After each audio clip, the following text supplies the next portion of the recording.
यह कहानी सिर्फ एक फाइटर जेट की नहीं है।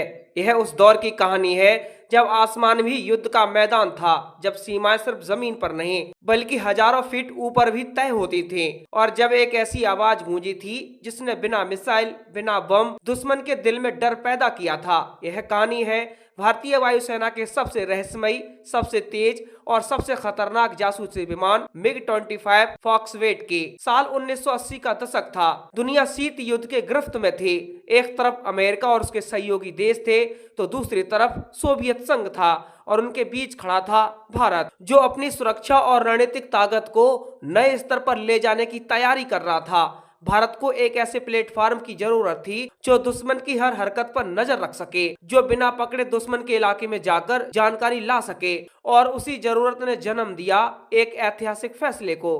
भारत ने सोवियत संघ से MiG-25 खरीदा।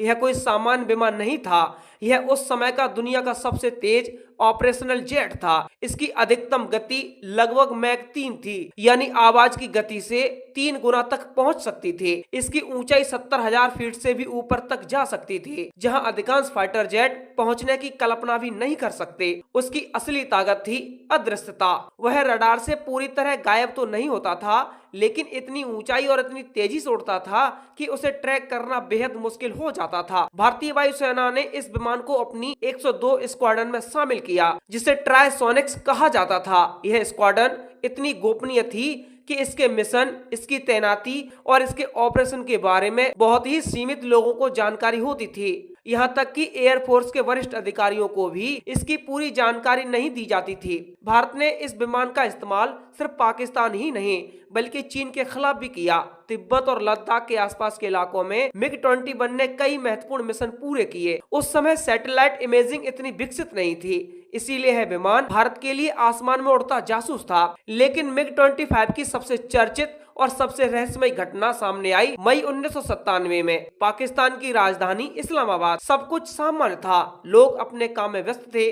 किसी को अंदाजा नहीं था कि कुछ ही पलों में आसमान से एक ऐसी आवाज गूंजेगी जो पूरे शहर को हिला देगी। अचानक एक जोरदार धमाका, ऐसा लगा जैसे कोई बम गिरा हो। खिड़कियां हिल गईं, लोग डर के मारे बाहर निकल आए। कुछ को लगा कि शायद हमला हो गया है, लेकिन यह हमला नहीं था, यह था एक सोनिक बूम। और यह सोनिक बूम पैदा किया था भारतीय वायुसेना के MiG-25 ने। दरअसल उस दिन भारतीय वायुसेना का एक MiG-25 एक बेहद गुप्त मिशन पर निकला था।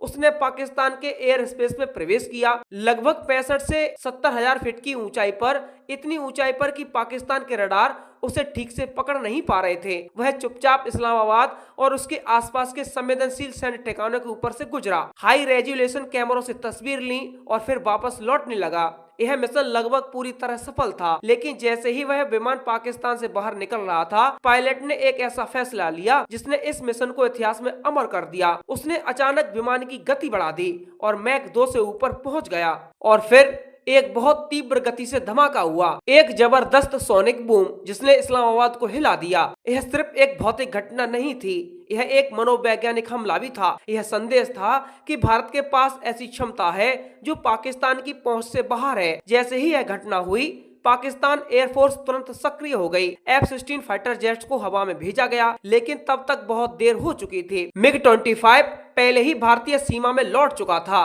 पाकिस्तान के पास ना तो उसे रोकने का समय था, ना ही उसकी क्षमता। यही वजह है कि इस घटना को आज भी फॉक्सवेट ओवर इस्लामाबाद के नाम से याद किया जाता है। कुछ रिपोर्ट्स के अनुसार यह सोनिक बूम जानबूझकर किया गया था ताकि पाकिस्तान को दिखाया जा सके कि उसकी एयर डिफेंस सिस्टम कितनी कमजोर है। हालांकि भारत ने इस मिशन की कभी आधिकारिक पुष्टि नहीं की, लेकिन पाकिस्तान ने इसे अपनी संप्रभुता का उल्लंघन बताया। लेकिन असली सवाल यह है कि पाकिस्तान कुछ कर क्यों नहीं पाया। इसका जवाब MiG-25 की डिजाइन और उसकी क्षमता में छिपा है। पहला है ऊंचाई। MiG-25 इतनी ऊंचाई पर उड़ता था कि F-16 जैसे आधुनिक फाइटर जेट भी वहां तक पहुंचने में संघर्ष करते थे। दूसरा था गति।